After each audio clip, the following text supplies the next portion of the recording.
The crowd outside 145 Piccadilly had gathered in the cold of a December evening, drawn by something they could feel, but not yet name. It was the 11th of December 1936. Inside the London townhouse, where the Duke and Duchess of York lived a life that passed, by royal standards, for ordinary, a 10-year-old girl was being told what had happened to her family and to her country. Her uncle had given up the throne.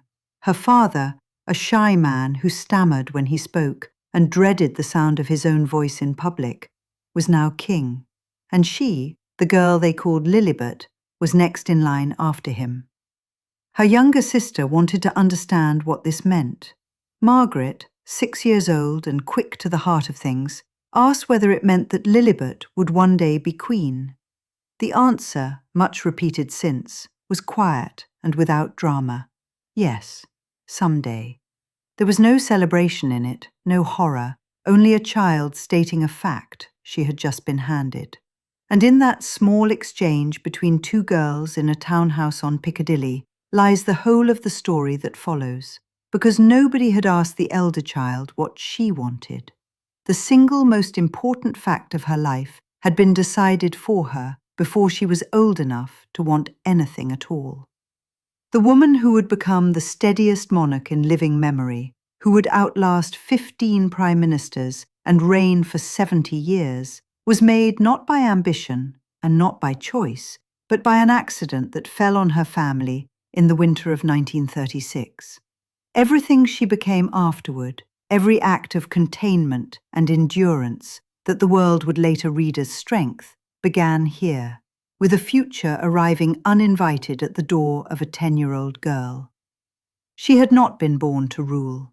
When Princess Elizabeth came into the world on the 21st of April 1926, at 17 Bruton Street in Mayfair, the home of her mother's family, she was third in line to the throne and expected to drift gently away from it.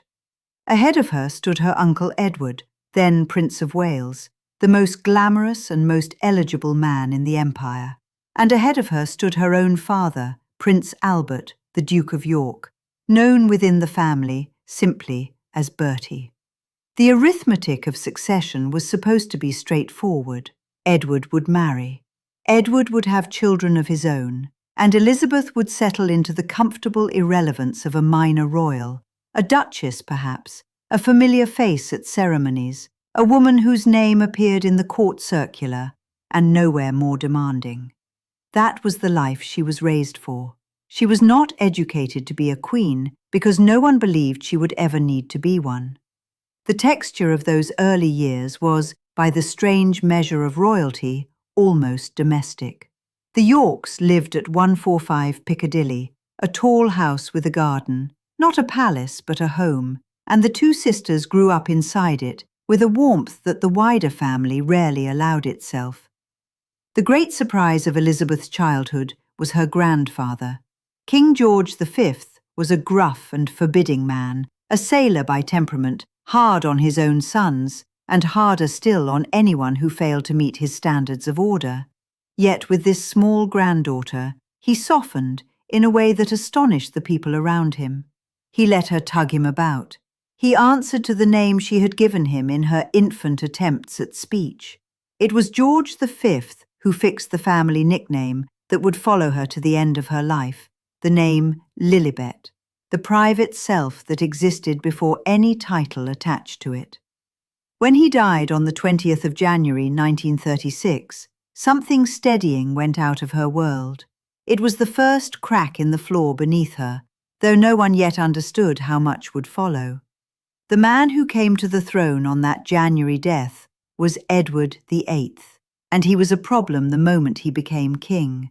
He was charismatic and modern and restless, impatient with the slow machinery of the monarchy, and he was in love. The woman he loved was Wallis Simpson, an American who had already been divorced once and was in the process of divorcing a second husband. A king of England, who was also the head of the Church of England, could not marry a divorced woman whose former husbands were still living and keep his crown. The two things could not be reconciled. Edward was told this in every way it could be told to him, by his ministers, by the church, by the weight of an institution that had survived for centuries precisely by refusing to bend on questions like this one. He would not give her up. And so the choice narrowed to a single point, and on the 11th of December, 1936, after less than a year on the throne, he chose the woman and surrendered the crown. The abdication did not free one man so much as it conscripted another. Bertie, the second son, the Duke of York, the brother who stammered and shrank from attention and had never once imagined himself as king, was now George VI. He had not wanted it. By the accounts that survive, he wept at the prospect, overwhelmed by a role he felt unfit to carry, a man pushed onto a stage he had spent his whole life avoiding. There is a particular cruelty in watching a reluctant person inherit power, and the country watched it happen to him. But the abdication did not stop at the father. It passed straight through him to the daughter. The moment Bertie became king, Elizabeth became heir to the throne. The precise word matters here, because the people who chose her words for official purposes chose this one with care. She was not heir apparent, she was heir presumptive. The distinction is not a technicality, but the very shape of her insecurity. An heir apparent cannot be displaced. An heir presumptive can. Had her parents produced a son in the years that followed, that boy would have moved ahead of her in the line, and she would have slipped back toward the irrelevance she had been raised for. Even now, even as a future was being fastened to her, it was a contingent future, a thing the old rules of male preference could still reach in and take away.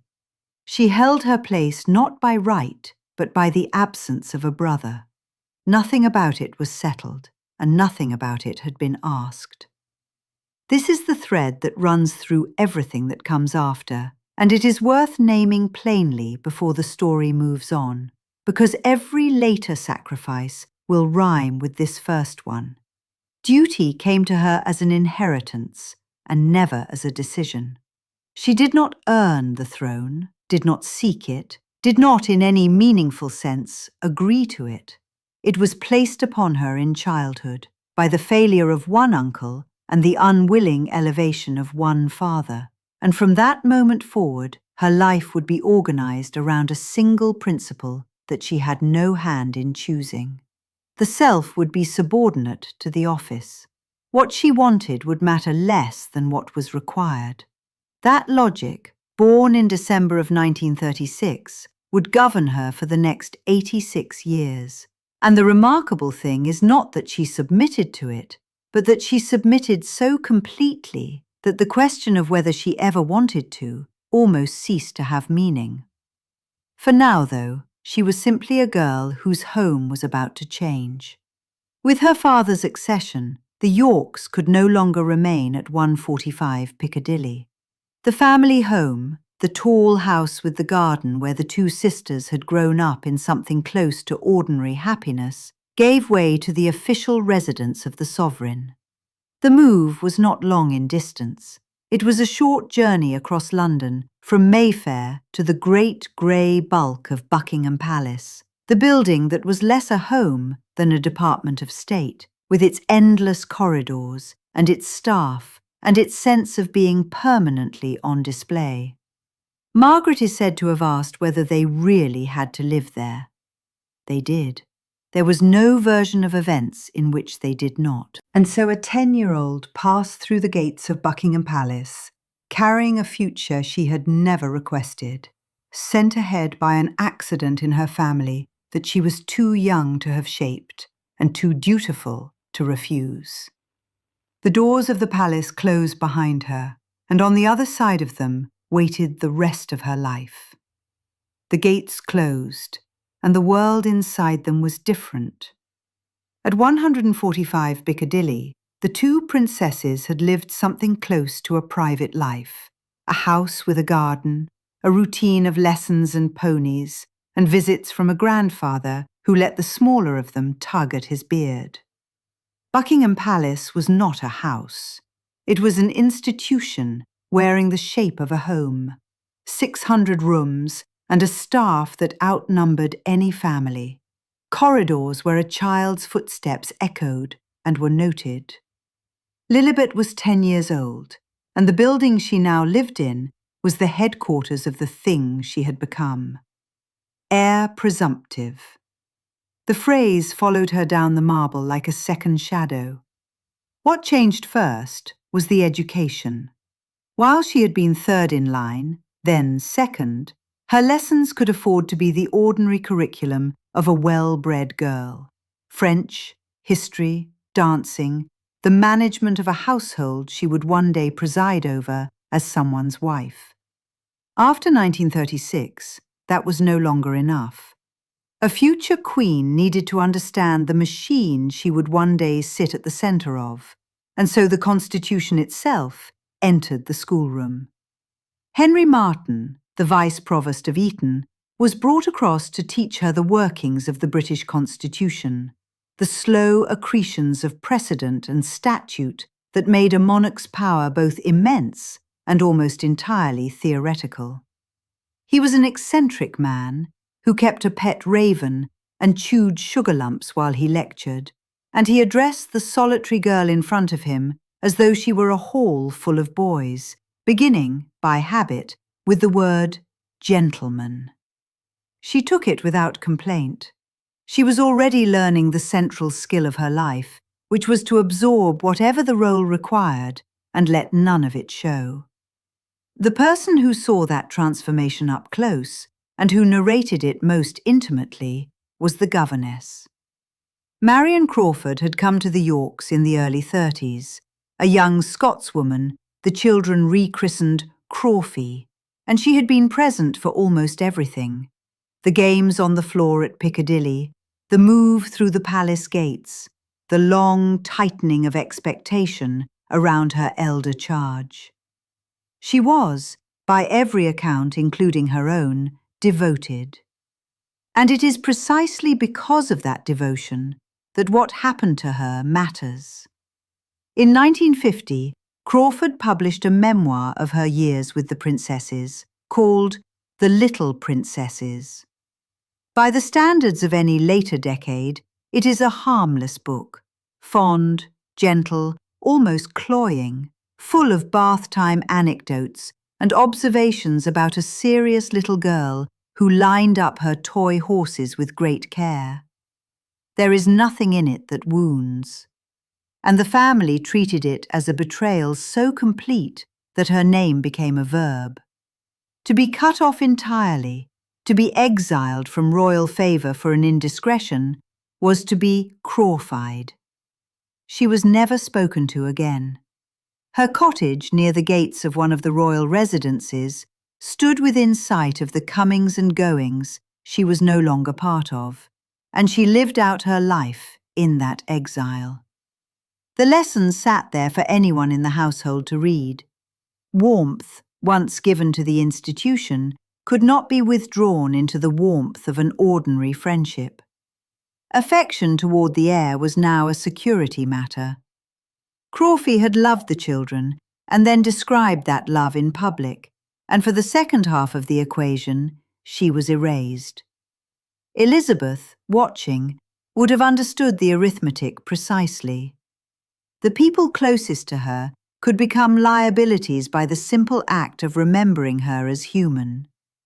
It is not difficult to trace a line from that understanding to the famous reticence of the woman she became, the queen who in 70 years gave almost nothing of her interior away. She had against this one natural counterweight, and that was her sister.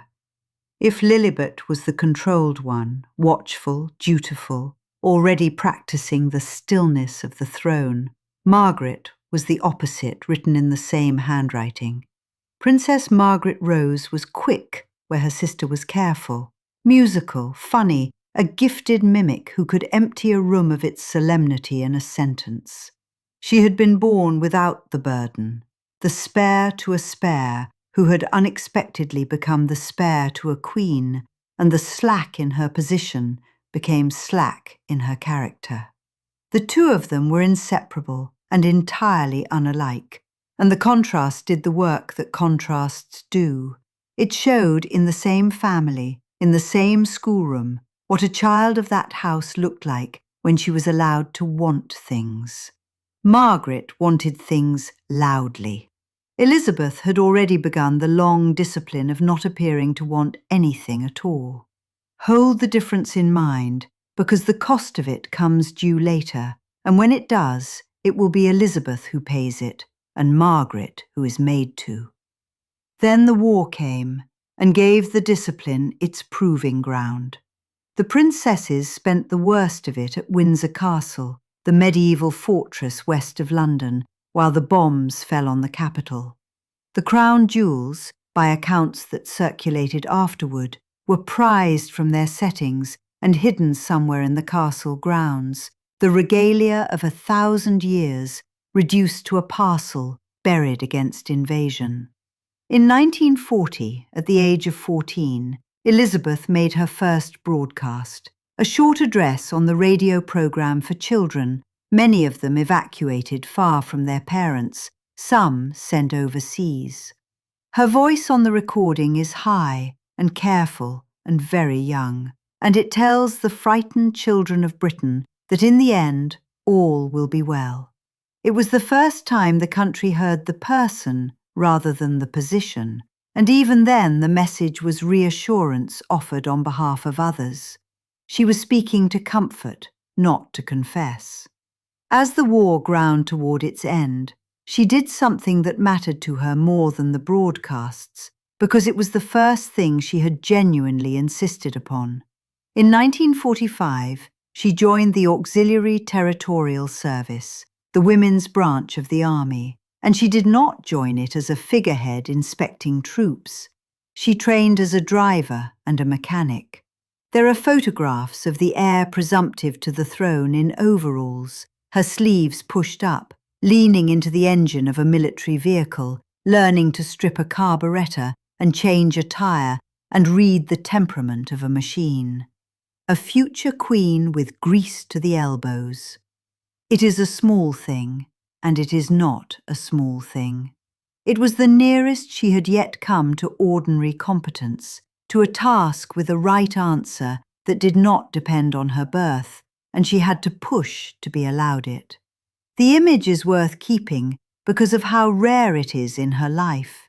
Elizabeth doing something with her hands, in a uniform shared by thousands of other women, momentarily indistinguishable from any of them.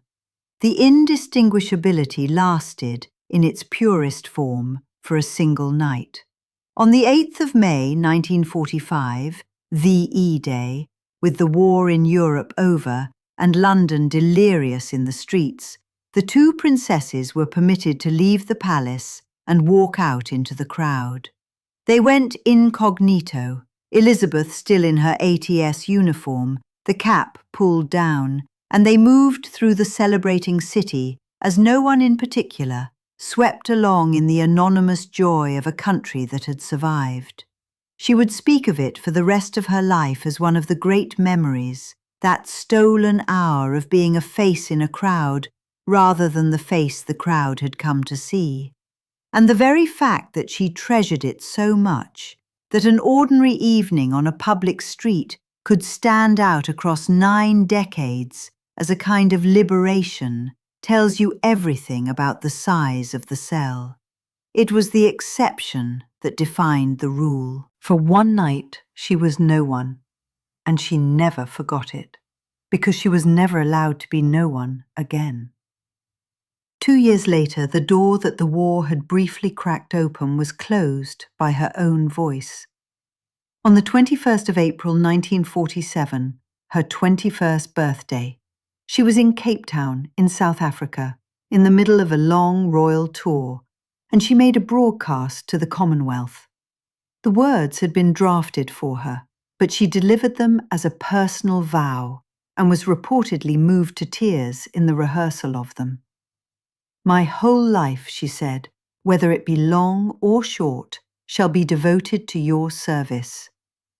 There is the hinge of the entire story, spoken aloud by the girl who 11 years earlier had been told what she would become without anyone asking whether she wanted it. Here at last she appears to choose. The inherited duty of 1936 becomes, on a microphone in Cape Town, a consciously accepted one. The child who did not choose now chooses out loud in front of the world in a sentence she would honor to the day she died 75 years later. And yet, the analytic question will not quite leave the moment alone.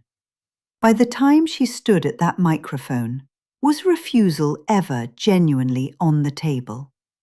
She had been raised since the age of 10 toward this and nothing but this.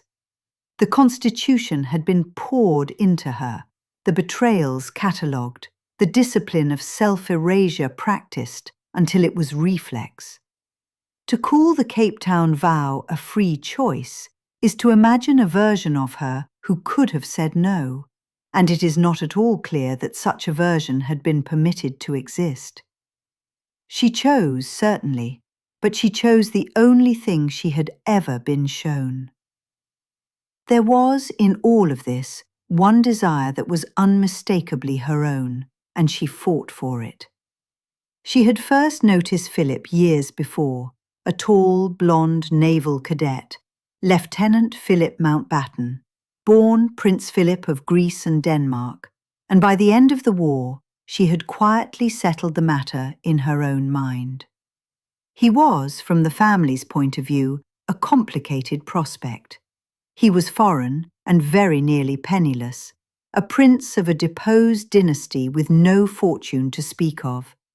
Several of his sisters had married into German aristocracy, an awkward fact in the immediate aftermath of the war.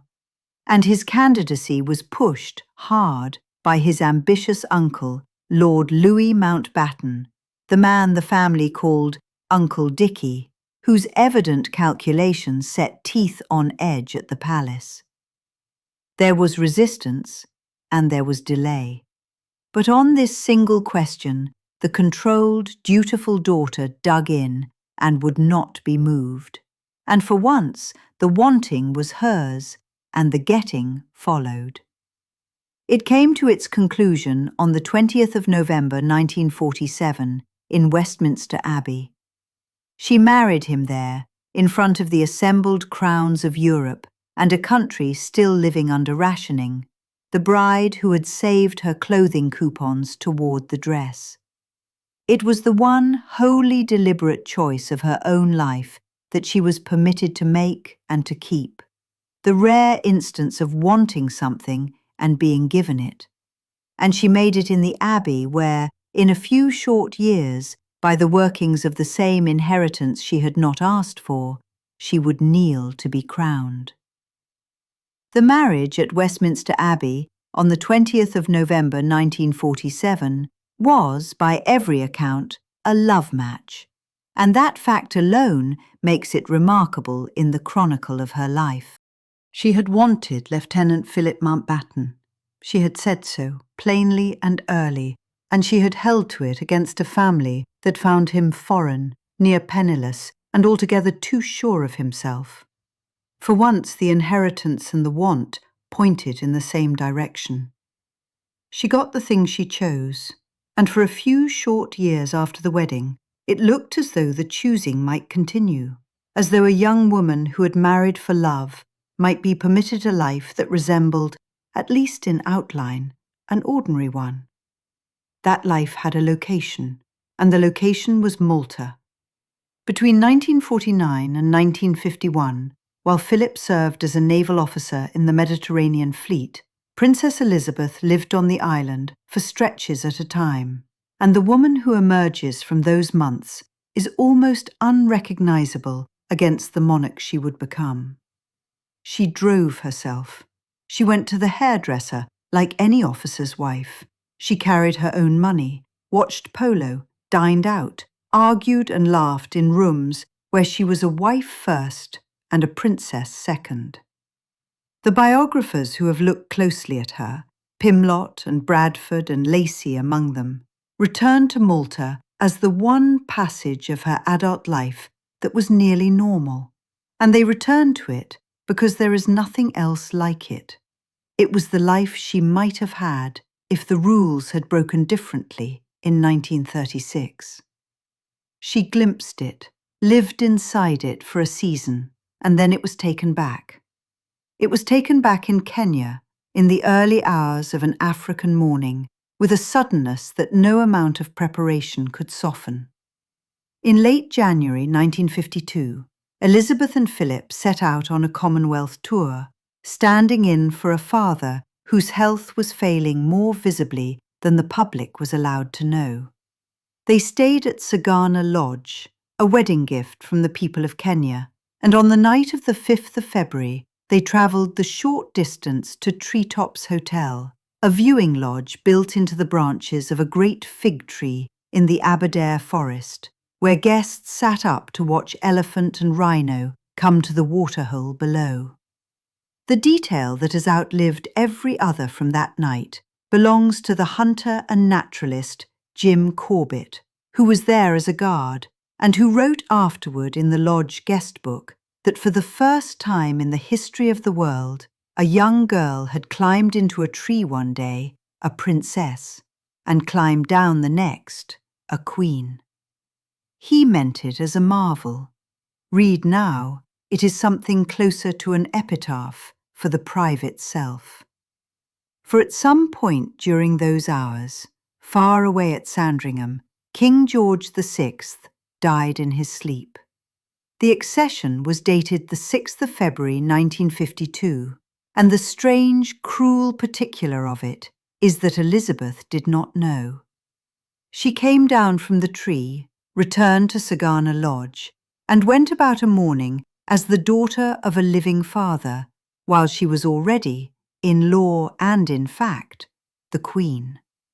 The news reached her by a chain of telegrams and broken telephone lines, confirmed at last by Philip, who walked her out into the garden to tell her himself. She was 25 years old. She had buried no one yet, signed nothing, sworn nothing new. A death 3,000 miles away had done the whole of it. No coronation chose her, no vote, no acclamation, no act of her own will. The thing that had been decided for the 10-year-old in 1936 simply arrived, on schedule, in a forest in Kenya, and the woman it landed on was given no more say in its timing than the child had been given in its substance. The public ceremony came 16 months later, on the 2nd of June 1953, in the same abbey where she had married, with Winston Churchill standing as her first Prime Minister, a man born in the reign of her great-great-grandmother, now serving the great-great-granddaughter. The coronation was, by deliberate decision, televised. The establishment had resisted.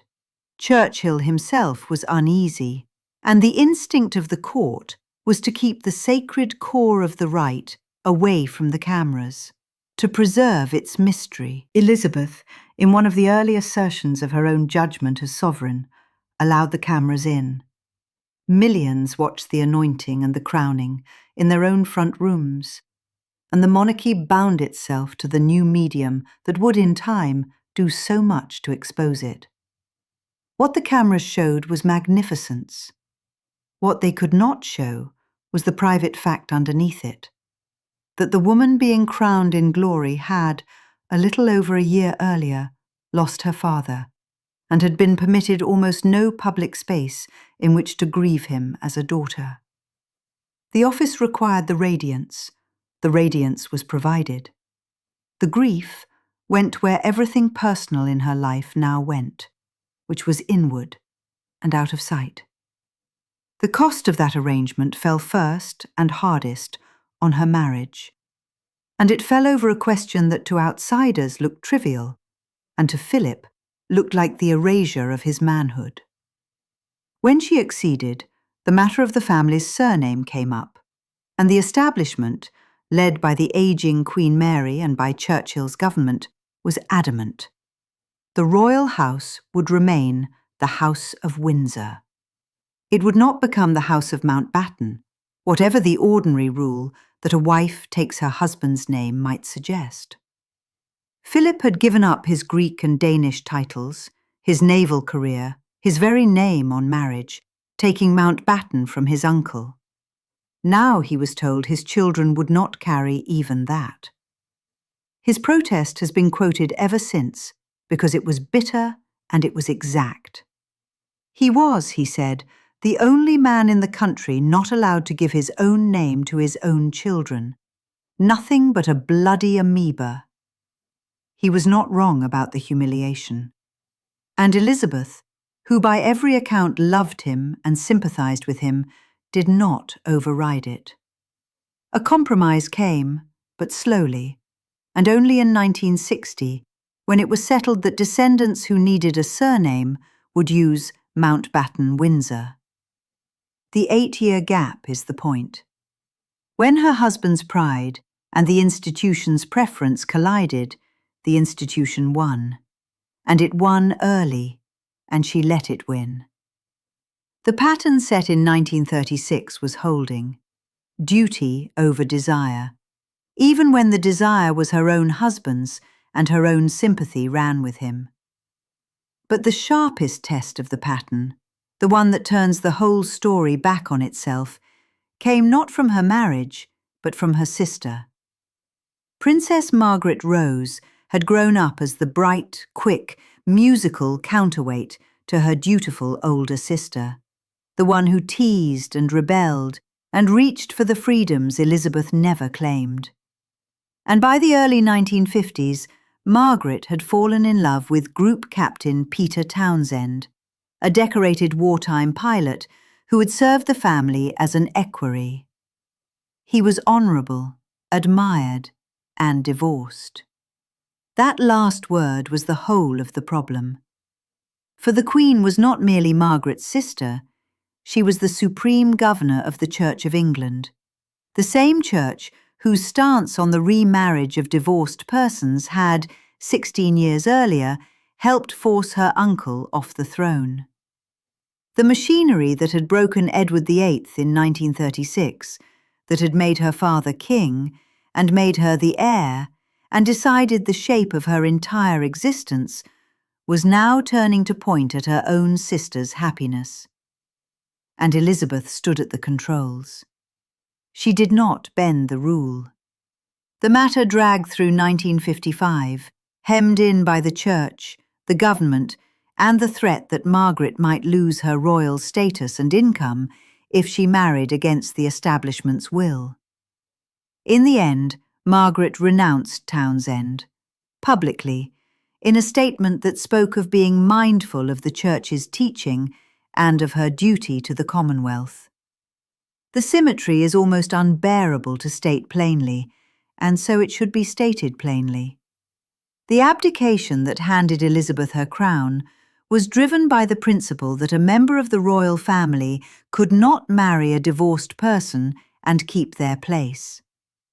That same principle, 2 decades on, was now used to deny her sister the man she loved. The rule that made the Queen was the rule that broke the sister. Elizabeth could have leaned on it differently.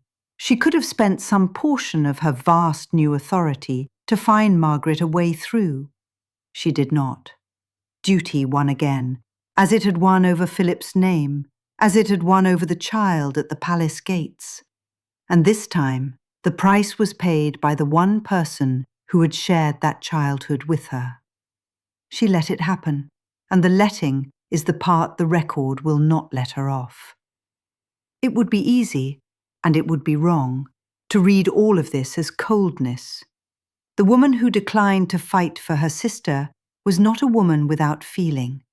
She was a woman trained from childhood in containment, schooled to a neutrality so complete that it could only ever read, from the outside, as chill. The role she occupied demanded that she belong equally to everyone, and therefore intimately to no one. That she show no preference, take no side, betray no private heat, that might compromise the impartiality the crown required. What looked like detachment was very often discipline, and the same discipline exacted its quiet toll on the next generation, on the children who arrived into a mother who was also the sovereign. Charles had been born in 1948, Anne in 1950, before the accession. Andrew would come in 1960 and Edward in 1964. They grew up around the long absences the office demanded, the months-long tours when their parents crossed oceans and the small children stayed behind, the formality that governed even the nursery. This is not best understood as a failure of love. It is better understood as a tragedy of structure, the predictable human cost of an institution that asked a mother to be a monarch first and budgeted nothing for the difference. And so by the middle of the 1950s, the picture is complete, and it is a quieter and lonelier picture than the public magnificence suggested. She was crowned, she was secure, she was admired across a commonwealth that stretched around the globe. She had mastered the role so thoroughly that the mastery itself had become invisible, mistaken for mere nature. But look at what the mastery had cost. A sister had been sacrificed to the rule. A husband chafed against an institution that had taken his name and would not give it back. The few ordinary years in Malta had receded into something that felt less like memory than like a life lived by someone else. The young woman who had driven herself to the salon, who had married for love and meant it, had folded herself, piece by piece, entirely into the office she had never asked to hold. The Queen was everywhere now, dazzling and constant and reassuring. The woman had all but disappeared inside her. By the middle of the 1950s, the transformation was complete. The woman had become the office, and the office had a shape now, composed, unhurried, immaculately neutral. She stood at the centre of the British state, like a fixed point in a turning world, and almost nobody who watched her could have told you what she privately wanted, because she had stopped letting it show. The sister was sacrificed. The husband chafed. The self had folded so far inward that for the next 70 years the public would mistake the silence for emptiness, when it was the opposite. It was discipline so total it had become indistinguishable from the person. If what draws you is not the crown jewels and the carriages, but the human cost underneath them, the story of the people the institution made and unmade, that is the history Queen Toby En exists to tell. And it is worth following before this story closes. Now, back to her, because the reign that followed was the proof of everything the abdication had set in motion. 70 years, the longest of any British monarch, beginning with a death in Kenya and ending with another at Balmoral on the 8th of September 2022, when she died, aged 96. 15 prime ministers passed through her drawing room, from Winston Churchill, who had bowed to her as a young queen, to a premier appointed 2 days before the end. Empires dissolved into commonwealths. Deference, the very soil the monarchy had grown in, rotted away beneath her. And through all of it, she did not change. That was the achievement. And it is worth being precise about what produced it. The consistency was not temperament alone. It was the result of a person who had decided, or far more likely, had decided for her, in a London townhouse in 1936, that the self was negotiable and the duty was not. Everything that could be given up had already been given up early. What remained was unbreakable, because there was nothing left to break. The years tested it anyway. In 1992, the year she herself called the annus horribilis, The structure she had spent her life holding upright seemed to buckle all at once. 3 of her 4 children saw their marriages come apart in public. The intimate failures of the family splashed across newspapers that had once known their place. And in November, fire tore through Windsor Castle, the house of her childhood wartime, the rooms where she had sheltered through the Blitz, gutted and smoking, while she stood in a raincoat and watched. She was not built to perform anguish, and so she did not. She spoke instead of a difficult year endured with restraint, and a country that increasingly wanted its feelings shown back to it, found her, for the first time, wanting. That gap opened into a chasm 5 years later, when Diana, Princess of Wales, died in Paris on the 31st of August, 1997. The Queen was at Balmoral with 2 boys who had just lost their mother. Her instinct, the only instinct she had ever been trained to, was to protect them, to draw them inside the walls and away from the cameras, to grieve as a family grieves, rather than as a nation performs. The nation disagreed. It gathered outside the palace gates with its oceans of flowers, and it demanded that she come down, lower the flag, speak, weep, show them something. For a few days, the woman the institution had built collided head-on with a public that no longer understood her. And here is the cruelty at the center of the whole story. The very quality that made her indispensable, the refusal to perform feeling on command, the conviction that private grief was not public property, was in that week recast as coldness. The strength was the wound. They were the same thing. They had always been the same thing. So we arrive, with the evidence finally in, at the title itself. The woman the royal family needed. Steady when the family was chaos, dutiful when duty had gone out of fashion, unbreakable across a span of history that broke nearly everything else. The monarchy survived the 20th century in large part because she did not flinch. And she did not flinch because flinching had been trained out of her before she was 11 years old. Read it plainly, and it is almost unbearable. The institution's salvation was manufactured out of a child's lost autonomy. The accident in the family in 1936, the uncle who would not stay, the father who wept at his own crowning, made a girl into an heir without anyone asking the girl. Everything the world later admired in her, the granite reliability, the absence of self, was the scar tissue grown over that original wound.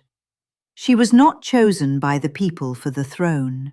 She was not chosen by her parents for it. In the deepest sense, she was not even chosen by herself. She was simply, one December evening, the one who was left.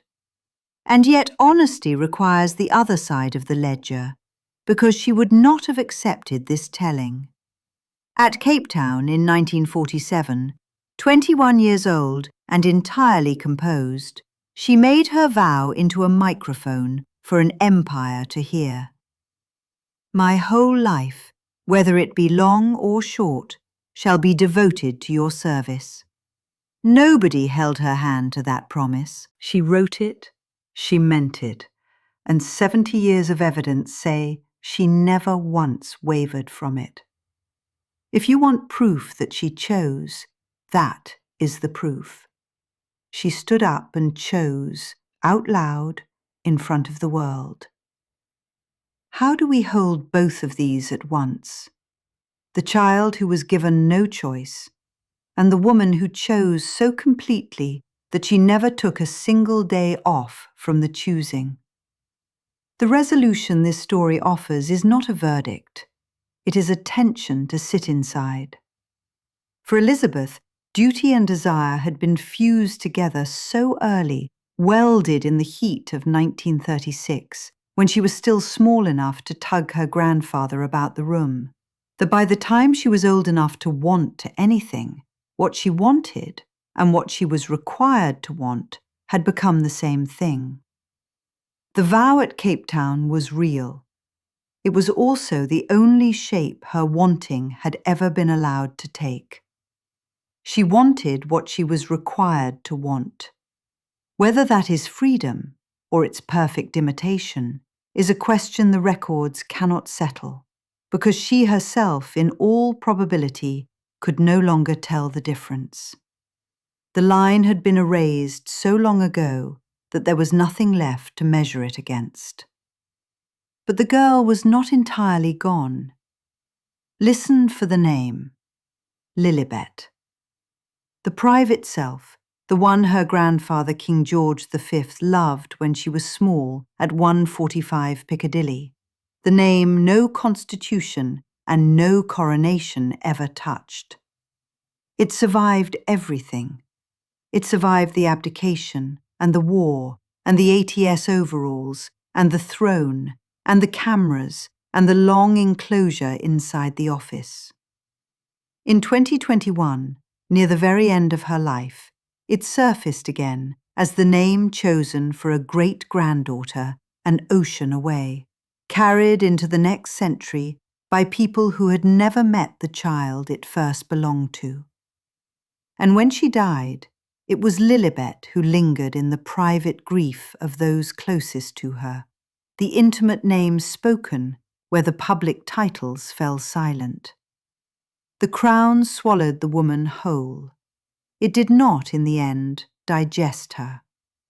Underneath 70 years of service, the private child was still in there, the one who had answered her little sister with a quiet, yes, someday, not yet old enough to grasp what she was agreeing to.